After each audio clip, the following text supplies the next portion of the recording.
El Señor les bendiga, su hermano vocero y embajador del reino de los cielos, Jorge Solano, el ministerio marcando mi generación, y esto es Reflexiones Diarias. La palabra del Señor dice en Filipenses capítulo 4, el versículo 13, todo lo puedo en Cristo que me fortalece. Cuando uno lee un texto, hay que tener en cuenta el contexto anterior o contexto posterior, para uno poder tener una luz más clara sobre lo que está tratando el texto, ya que un texto fuera de contexto se convierte en un pretexto.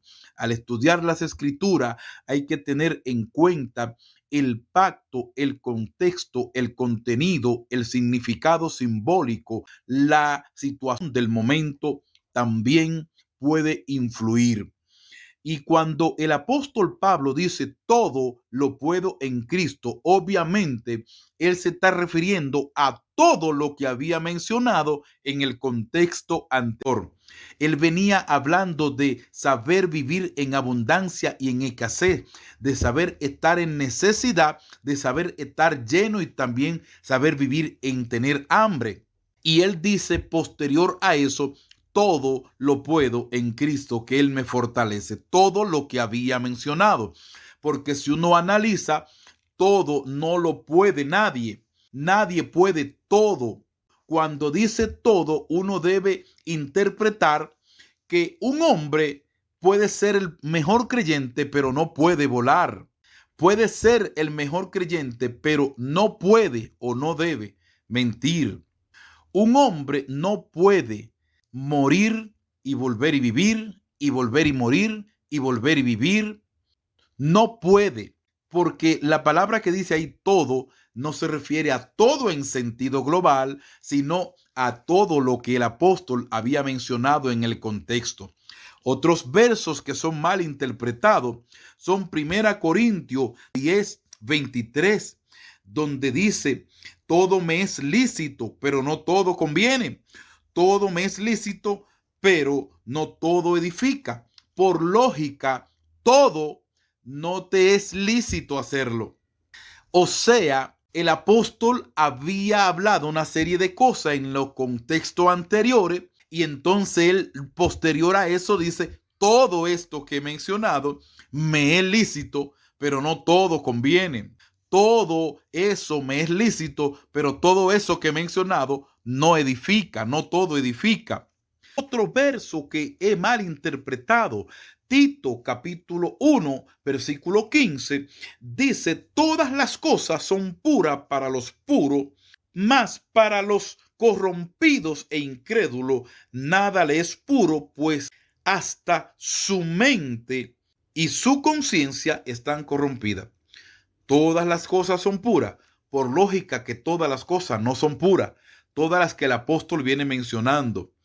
Y todas las cosas, los demonios son impuros. El pecado es impureza. Hay cantidad de cosas que son impuras. Todas las cosas no son puras. Ahora, toda la que el apóstol venía mencionando, y por eso no se puede usar solo un texto. Por eso hay una regla de hermenéutica que prohíbe hacer doctrina de un solo texto. Dios tiene un orden establecido en las Sagradas Escrituras para hacer doctrina. La ley de la primera mención de hermenéutica te enseña cuando por primera vez se mencionó una palabra en la escritura y para qué se usó. Y eso te arroja una luz de para qué sirve esa palabra en adelante.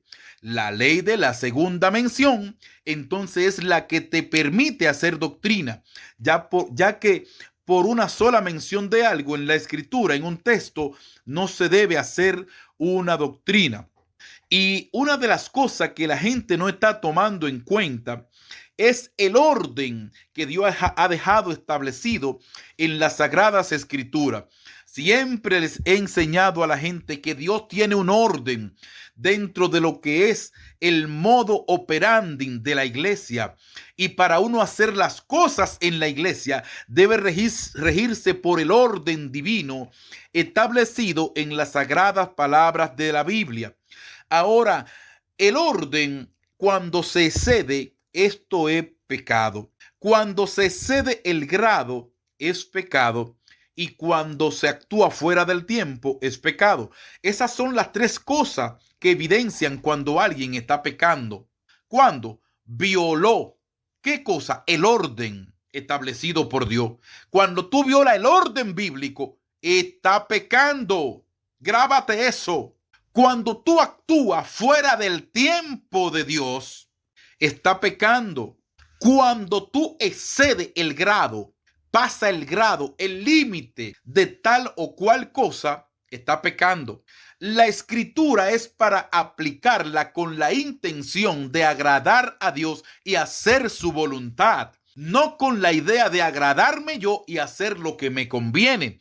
Porque si a eso fuéramos, yo puedo usar cantidad de versículos para hacer cosas que son pecaminosas, que son pecados. Pero si yo tuerzo el versículo y lo voy a usar, no a aplicar, a usar para mi propia conveniencia, yo puedo usar muchos versos para hacer cosas, como algunos por ahí que usan versos para la doctrina de la prosperidad o el movimiento de la prosperidad, para sacarle el dinero a la gente, para vaciarle los bolsillos a algunos. Muchos usan la misma escritura medalaganariamente. Ahora, cuando la aplico conforme al orden bíblico, entonces me voy a dar cuenta que Dios no tiene interés de vaciarle los bolsillos a nadie. Dios no tiene interés de quitarte lo tuyo, sino de darte a ti. Por eso las doctrinas debemos mirarla a la luz de la interpretación bíblica, ya que la Biblia es su propia intérprete. Grábese eso. No es lo que dice fulano de tal, es lo que dice la escritura. Juan 7:38. El que cree en mí, como dice la escritura, de su interior correrán ríos de agua viva. Mucha gente se está llevando de lo que dice fulano, de lo que dice fulana, de lo que dice perencejo. Si no es lo que dice la escritura, aplicado correctamente, conforme a la interpretación de los otros versos bíblicos que lo apoyan con la intención de glorificar a Cristo, mostrando al mundo la excelencia de su ser. Si no está interpretado así, lo está interpretando fulano a su propia conveniencia para torcerte, porque hay muchos que por ganancia deshonesta andan enseñando lo que no conviene. Tengo noticia para ti. Jorge Solano no es negociante del evangelio. Si fuera negociante del evangelio, fuera millonario. No soy negociante, es lo que dice la escritura. Llueva, truene o ventee, aunque lo diga quien lo diga, aunque usted sea un ángel, pues aún si viniere un ángel del cielo con otro evangelio que no es el que ya ha sido plasmado en la sagrada escritura, anatema será, y anatema le llamaré, conforme a lo que manda el texto divino. Recuerda, no exceda el grado, no actúe fuera del tiempo de Dios, y recuerda ajustarte al orden bíblico. Dios no solo dejó la escritura, Él dejó la metodología de cómo hacerla funcionar. No olvide hacerte parte de mi equipo y colaborar con nuestro ministerio. Hazte parte de este equipo en el que yo me he propuesto publicar, explicar y aplicar la palabra de Dios para la gloria de su santo nombre. Somos pregoneros de la verdad. Hasta una próxima entrega. Shalom.